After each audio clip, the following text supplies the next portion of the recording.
Hey everyone, welcome back to our channel.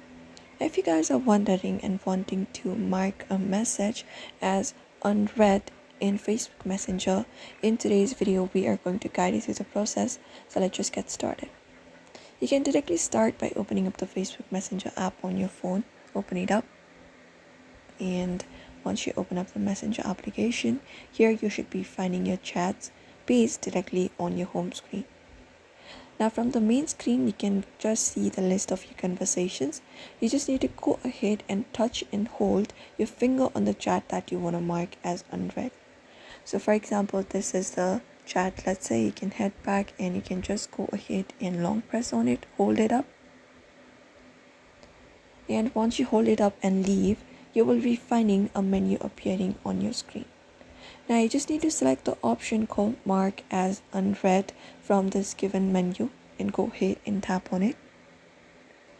And once you tap on it, it will be unread and a green dot or a badge will appear next to the conversation indicating that it is unread so that you can identify it later to respond.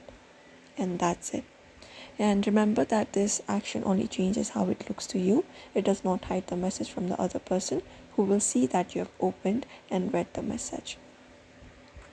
So that is it, guys. You may follow up this process. So do not forget to give this video a like and also subscribe for more tips and tutorials.